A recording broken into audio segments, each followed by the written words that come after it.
দুর্গাপূজা উদযাপন কমিটিতে থেকে দেখতে যাওয়া ইসলামের বিধান। এ ব্যাপারে ইসলামের বিধান জানার আগে তোমাদের বিধান বোঝার চেষ্টা করি। আমাদের দেশে রাজনৈতিক ভিন্ন মত আছে না? আওয়ামী লীগ, বিএনপি। আমরা গণতান্ত্রিক দেশে উদার, প্রত্যেকে তার মত পালন করবে।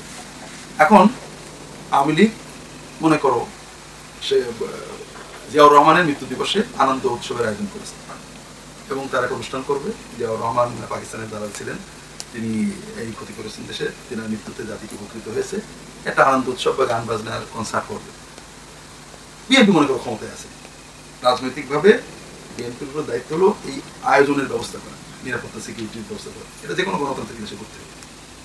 এখন মনে করো উদারতার জন্য বিএনপির এমপি সাহেব নেতারা কমিটিতে আছেন, মানে আনন্দ কমিটির সদস্য হয়েছেন, টাকা পয়সা দিয়েছেন, উপস্থিত আছেন। তুমি কি মনে করো বিএনপিতে তাদের সদস্যপদ থাকবে? থাকবে? উদারতা তো আনন্দ সবার অনুষ্ঠান রাজ্জার দলের, কিন্তু আনন্দ সবাই করবো, আনন্দ করতে তো দোষ নেই। উৎসব সভা, উৎসবে আমরা যোগ দেবো, সমস্যা আছে? আছে। মনে করো আব্দুল কাদের মোল্লার ফাঁসি হয়েছে, তাদের শোক আয়োজন করেছে জামাত ইসলাম, আওয়ামী লীগ ক্ষমতায় আছে। আওয়ামী লীগের গণতান্ত্রিক ব্যবস্থায় আওয়ামী লীগের দায়িত্ব তাদের শোক করতে দিতে হবে, শোক র্যালি করতে দিতে হবে, তাদের আয়োজনের ব্যবস্থা, নিরাপত্তার ব্যবস্থা করতে হবে। এটা যে কোনো গণতান্ত্রিক দেশে করতে হবে।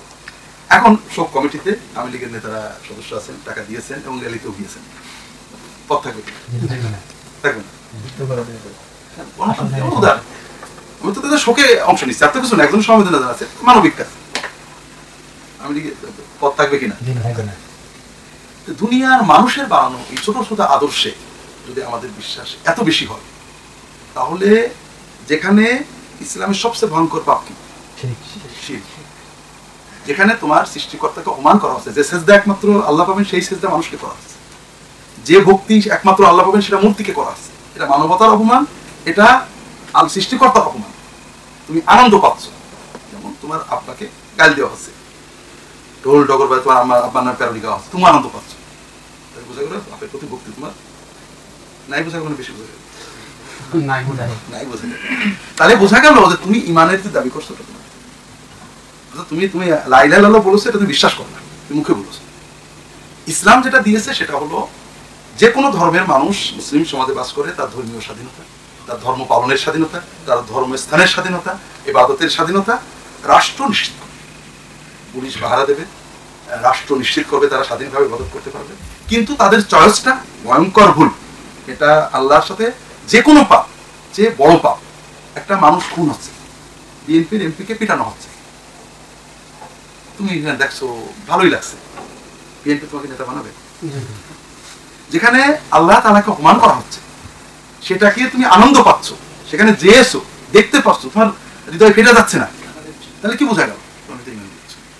হ্যাঁ, পুলিশ যেতে পারবে, প্রশাসন তাদের নিরাপত্তা দেবে, কিন্তু সেখানে চাঁদা দেওয়া, সেখানে কমিটিতে থাকা সরকারি মানে দায়িত্বে যদি কেউ থাকে, ডিসি, এসপি, মন্ত্রী, এমপি, তারা তাদের নিরাপত্তা নিশ্চিত করবে, এটা ভিন্ন কথা। কিন্তু সেটা দেখতে যাওয়া, তার মানে কি? জামাতের নেতাকে পিটানো হচ্ছে, তুমি দেখতে গেলে যাবে কোনো জামাতের নেতাকে? আওয়ামী লীগের নেতাকে পিটানো হচ্ছে, তুমি দেখতে গেলে? তোমার ইমানই তোমাকে, তোমার এই দুনিয়ার দলীয় ইমান তোমাকে বাধা দেবে না, ওখানে যাওয়া যায় না। তোমার আপন ভাইও, মনে করো তোমার আপন ভাই 15ই আগস্টে কি বলে, হ্যাঁ 15ই আগস্টে খালেদা জিয়ার জন্মদিনে আনন্দ করতে গেছে, বঙ্গবন্ধুর কিচ্ছু বলিনি, শুধু খালেদা জিয়া, তুমি মানতে পারবা? তুমি আওয়ামী লীগের ইমান যদি তোমার থাকে, মানতে পারবা? মনে করো চট্টগ্রামে গেলাম, চট্টগ্রামে এই বেড়ে কয়েক মাস আগে বলছে যে একজন ইমাম, খুব ভালো ইমাম, বিশ্ববিদ্যালয়ের শিক্ষক, এখন একজন চিট করতেছে নামাজের পরে, জোয়ার পরে, যে 15ই আগস্ট আমাদের জাতির জনক বঙ্গবন্ধু শেখ মুজিবুর শাহাদত বার্ষিকী, দোয়া করবেন, দোয়া অনুষ্ঠান। আরেকজন চিট করতেছে আগামী 15ই আগস্ট মানে খালেদা জিয়ার জন্মদিন, দোয়া অনুষ্ঠান হবে, আপনাদের দাওয়াত। বেচারা মুসল্লিরা চিট করতেছে, পড়েছে, পরের দিন থেকে চাকরি, দুটোই পড়েছে, ইমামের চাকরি। এখন কথা হলো, যদি 15ই আগস্টে বঙ্গবন্ধুর শাহাদত বার্ষিকীর দিনে মানে আরেকজনের জন্ম হয়েছে, সে হোক বা না হোক তিনি জন্মদিন পালন করবেন, এই কাগজ পড়লে যদি চাকরি চলে যায়, তাহলে পারে যেখানে মানে ভয়ঙ্করতম পাপ শিরক করা হচ্ছে, আমার আল্লাহকে অপমান করা হচ্ছে, যেখানে মানবতা বিরোধী কাজ করা হচ্ছে, মূর্তির সামনে মানুষ শুয়ে পড়ছে, মূর্তিকে ভোগ দেওয়া আছে, আবার সেই মূর্তিকে পুঁতে ফেলা হচ্ছে, কোনো বিবেকে ধরে না, কোনো যুক্তি ধরে না, এবং মানে সবচেয়ে ভয়ঙ্কর পাপ। এটা তুমি দেখে আনন্দ পেলে, তোমার বিবেকে লাগলো না, তাহলে পরে তোমার ভিতরে ইমানের যে দাবি করছো ওটা কিছুই। এই জন্য যে কোনো আর রাদা বিল কুফরি কুফর, যে কোনো কুফরিতে সন্তুষ্ট, তোমার ভিতরে পাপ অনুমতি নেই, মানুষ খুন হচ্ছে, তুমি মানুষ, মদ খাওয়া হচ্ছে, অথবা তুমি মদ খাচ্ছে আর ভাবা দিচ্ছ, তোমার ভিতরে ইসলামী মান আছে? মানুষ খুন করা, মদ খাওয়া, ন্যাংটো নাচা, এগুলো বড় পাপ না শিরিক বড় পাপ? শিরিক তোমার মজা লাগবে, কষ্ট লাগবে না, আবার তুমি মুসলমান, এটা তোমার কল্পনা যে তুমি মুসলমান, তুমি মুসলমান না। রবীন্দ্রনাথ ঠাকুরের একটা গল্প পড়ছিলাম, কাদম্বিনী মরিয়া প্রমাণ করিল যে সে মরে নাই। তুমি এই পূজায় দাঁড়িয়ে প্রমাণ করলে যে তুমি মুসলমান ছিলে না কখনো, তুমি একটা অস্পষ্ট ধারণার ভিতরে চলেছো, কথা বুঝতে পেরেছো? এই জন্য কোন পাপের উপর খুশি হওয়া, পাপেকে আনন্দ মনে করা, এর চেয়ে তো পাপ হতো যে ও কুফরি কষ্ট তো বোঝে না, ওর তো সহজ, ওর ধর্ম পালনের পুরো স্বাধীনতা তার আছে, কথা বুঝতে পেরেছো? আল্লাহ কোরআন কারীম বলেছেন, ওয়াইদা রাআইতাল্লাযীনা ইয়াখুযুনা ফি আয়াতিনা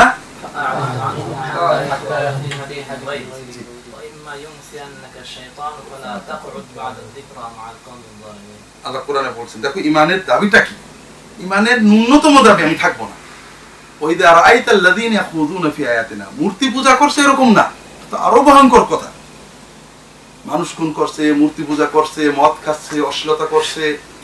আল্লাহ রাসূল বলছেন, ইদা রাআইতাল্লাযী ইউকতালু যুলমান আও ইউদরাবু যুলমান ফালা তাকিব ইনদা, কাউকে যদি দেখো অন্যায় করে মারা হচ্ছে, জুলুম করে হত্যা করা হচ্ছে, গণপিটুনি দিয়ে, সেখানে দাঁড়াও না, ফাইনাল লাআনাতু তানজিলু আলাইহিম, সেখানে লানত পড়ছে। যেখানে একজনকে অন্যায় করে মারলে লানত পড়ে, একজনকে অন্যায় করে হত্যা করলে, গণপিটুনি দিলে লানত পড়ে, তুমি দৌড়ে পালাও সেখান থেকে, তোমার উপর গজব পড়বে, সেখানে তুমি শিরকে সেখানে কে করে যাচ্ছ। আল্লাহ বলছেন, ইদা রাআইতাল্লাযীনা ইয়াখুযুনা ফি আয়াতিনা, যখন তুমি দেখবে কিছু মানুষ আল্লাহর আয়াত নিয়ে হাসি মশকরা করছে, ফালা তাকুদ মাহুম, সেখান থেকে না, আমার কোনো ক্ষমতা নেই, উঠে যাওয়ার তো দুটো পা দিয়েছে আল্লাহ, তাদের প্রতিবাদের ক্ষমতা নেই তাদের, কিন্তু আমার মন তো কষ্ট পাচ্ছে, আমি ওটাকে একজন কোরআনের আয়াত দিয়ে ঢোল বাজিয়ে গান গাচ্ছে, তুমি থাকবে সেখানে? যে ধর্ম যার যার, আনন্দ সবার, আমি আনন্দের শরীর থাকবো, তোমার ইমান থাকলে পারবা না। আল্লাহ বলছেন যে ফালা তাকুদ মাহুম, ন্যূনতম একটু চলে যাও, হাতে ইয়াকুযু ফি হাদিস, অন্য কথা বললে তুমি তাদের সাথে থাকতে পারো। ওয়াইম্মা ইনসানাকা শাইতান, যদি শয়তান ভুল করে দেয়, ওরা কিন্তু একটা কথা বলে যে খেয়াল নেই, যখনই মনে পড়বে উঠে চলে যাবে, ঠিক আছে? এরপরে সূরা নিসাই যে আল্লাহ কি বলছেন, ওয়ালাকাদ আনজালনা আলাইকুম, হ্যাঁ না, আল্লাহ বলছেন আন ইযা সামাইতুম আয়াতিল্লাহি বিহা আও ইস্তাহজাউ বিহা জি ইন্নাকুম মিথলুহুম ইন্নাল্লাহা জামিউল কাফিরিনা ফি জাহান্নাম। ভালো করে বোঝো যে আমি তোমাদের কাছে ওহী নাযিল করে বলে দিছি, যখন দেখবে আল্লাহর আয়াতের সাথে কুফরি করা হচ্ছে, অথবা আল্লাহর আয়াত নিয়ে উপহাস মশকরা করা হচ্ছে, আল্লাহর আয়াত নিয়ে গান বানানো হচ্ছে, আল্লাহর আয়াতের সাথে কুফরি করা হচ্ছে, পূজার চেয়ে বড় কুফরি আর আছে? আর তো নেই।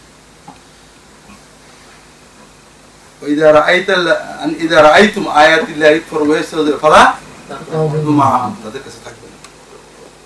হ্যাঁ, তারপরে আখুযু ফি হাদিসিন, অন্য কথাই থাকতে পারে, জাগতিক কোনো কথাই থাকতে পারে। এরপরে আল্লাহ সবচেয়ে কঠিন কথাটা আমাদের জানেন, ইন্নাকুম, যে ব্যক্তি এই কুফরি পাপী জায়গায় বসে থাকবে, ইন্নাকুম ইযা মিথলুহুম, তোমরা তাদের মতো কাফের। আল্লাহ এখানেই শেষ করেননি, ফি জাহান্নামা জামিআ, তবে কাফের দুই রকম, একটা হলো ঘোষিত কাফের আর হলো মুনাফিক কাফের। আল্লাহ বলছেন নিশ্চয়ই আল্লাহ কাফের এবং মুনাফিকদেরকে জাহান্নামে এক জায়গায়। কাজে তুমি যখন কুফরি দেখে মজা পাচ্ছ তাহলে তুমি হয় কাফের নইলে মুনাফিক। কাজে ইমানের হলো আল্লাহর হুকুম, তারা তাদের ধর্ম পালন করবে, তাদের ধর্মে বাধা দেওয়া, তাদের ধর্মে ক্ষতি করা, তাদের ধর্মের বিরুদ্ধে বলা, দেবতাদের বিরুদ্ধে বলা। আমরা মূর্তি পূজার বিরুদ্ধে বলি, তাদের পূজনীয় কোনো ব্যক্তি, দ্রব্য, বস্ত্র এটাকে অপমান করে কথা বলেছিলেন হারাম। লা তাসুবুল্লাযিনা ইয়াদউনা মিন দুনিল্লাহ ফায়াসুবুল্লাহা আদওয়াম বিগাইরি ইলম। তবে এটা হলো তার চয়েসকে মেনে নিয়ে, যেমন মানে সরকার ক্ষমতায় থাকে, যে সরকার থাকে গণতান্ত্রিক ব্যবস্থায় বিরোধী দলকে সব কথা বলার অধিকার দিতে হবে। তারা গাল দেবে, বাজে কথা বলবে, বিক্ষোভ মিছিল করবে, র্যালি করবে, গান বাজে করবে, সুযোগ দিতে হবে। কিন্তু তুমি তার আনন্দ বা শোকে শরিক হবে, তোমার দলীয় ইমানটা বাধা দেবে না, তুমি সেই দলে থাকতে পারবে, কেউ তোমাকে দেবে। দুনিয়ার জাগতিক ইমান যদি এইটুক হয়, আর ইসলামের যে জিনিসটা তুমি দাবি করছো, আমি লা ইলাহা ইল্লাল্লাহ মুহাম্মদ বিশ্বাস করছি, এই দাবি যদি এর কাছাকাছি কিছু না যায়, তাহলে বুঝতে হবে যে কাদম্বিনী মরিয়া প্রমাণ করিল সে মরে নাই। তুমি পূজাই দিয়ে প্রমাণ করলে যে তুমি কখনোই মুসলমান ছিলে না। এটা হলো যারা দেখতে, শুনতে বা মজা পেতে, আনন্দ পেতে কি হচ্ছে দেখতে যান তাদের। গণপিটুনিতে কি হচ্ছে দেখতে যাওয়া যায়, ন্যাংটো নাচের আনন্দে কি হচ্ছে দেখতে যায়। হ্যাঁ, যারা সিকিউরিটির জন্য গিয়েছেন, যারা রাষ্ট্রীয় নিরাপত্তা, তাদেরটা ঠিক আছে, তাদের নিরাপত্তা কে করবে? না, বাধা দেবেন কেন? তাদের ধর্ম পালনের দায়িত্ব তাদের ধর্ম পালনের ব্যবস্থা করা রাষ্ট্রের দায়িত্ব। কাজেই পুলিশ যাবে পূজা দেখতে নয়, পুলিশ পূজা দেখতে যায় না, নিরাপত্তার জন্য যেতে হবে তাদেরকে। কাজেই রাষ্ট্রীয় নিরাপত্তা ব্যবস্থা করা তাদের ধর্ম পালনের, কেউ যেন তাদের গালি না দেয়, কেউ যেন ধর্ম বাধা না দেয়, এটা নিরাপত্তা নিশ্চিত করা মুসলমানের দায়িত্ব। কথা বুঝতে পেরেছ? এটা সরকার এটা নিশ্চিত করবে। কাজে পুলিশ যেতে পারবে নিরাপত্তার জন্য, পূজা দেখতে না। মুসলমানরা এ ব্যাপারে এত কঠিন ছিলেন। তোমাদের একটা কথা বলি, ওমর ইবনে আব্দুল আজিজ যখন খলিফা হলেন 99 হিজরিতে, তখন দারুল খেলাফত রাজধানী কোথায়? দামেস্কের বড় মসজিদ, উমাইয়া মসজিদে উমাবি বলা হয়, উমাইয়া রাদিয়াল্লাহু আনহু মসজিদটা বানিয়েছিলেন। ওর একটু দূরেই ছিল খ্রিস্টান, তখন তো শহরটা ছোট ছিল, খ্রিস্টানদের চার্চ। তো মসজিদ বড় হতে খ্রিস্টানদের কাছে বললো, ভাই চার্চটা একটু বিক্রি করে দাও, দিল না। ভাই তোমাদের হাতে ধরে পায়ে ধরে দিইনি, আস্তে আস্তে ওই মসজিদের ভিতরে ঢুকে গেছে। এটা হচ্ছে উমাইয়া যুগে, মানে আব্দুল মালিক ইত্যাদি যুগে আগে। ওমর ইবনে আব্দুল আজিজ খলিফা হওয়ার পর যখন তার ইনসাফ সবাই দেখলো, মাত্র 2 বছর ছিলেন, আর বছর। হ্যাঁ, এখন খ্রিস্টানরা বললো যে আমিরুল মুমিনিন এই জায়গাটা কিন্তু আপনাদের, তাই দলিল এনেছে। মুসলমান দামেস্কের গভর্নরে বললেন যে মসজিদের বিরুদ্ধে, এই জায়গাতে মসজিদের দলিল মসজিদ ভাঙা, চাষ করানো, অর্ডার দিয়ে দেবেন। অর্ডার খলিফার অর্ডার। মুসলমানরা তো অস্থির হয়ে গেছে। কাজী যিনি প্রধান বিচারপতি ছিলেন দামেস্কে, তিনি খ্রিস্টানদের ডাকছেন, তোমাদের পায়ে ধরে তোমরা কতটা চার্চ চাও, সব তোমাদের দেওয়া হবে, একটা 100টা চার্চ আমরা বানাই দেবো তোমাদের, ভাই এই জমিটা বেঁচে দাও। কারণ যদি বিক্রির দলিল না পাই তাহলে মসজিদ ভাঙা হবে, খলিফার নির্দেশ। কাজে তোমরা দয়া করে জায়গাটা বেঁচে দাও। তারপরে ওদেরকে টাকা দিয়ে, পয়সা দিয়ে, ওদের খ্রিস্টান এলাকায় চার্চ বানিয়ে দিয়ে, দলিল দিয়ে, তার খলিফা দেখানো হলো হুজুররা জমি বেঁচেছে। আবার ডাকছে, তুমি বেঁচেছো? হ্যাঁ, আবার খুশি মনে বেঁচে। কাজেই তাদের ধর্ম স্থান, ধর্ম পালনের নিরাপত্তা নিশ্চিত করা এটা মুসলিম সরকারের দায়িত্ব, মুসলিম দেশের রাষ্ট্র প্রশাসনের দায়িত্ব। কিন্তু দেখতে যাওয়ার মানে তুমি তোমার ইমানই নেই, এটা কুফর, শিরক না।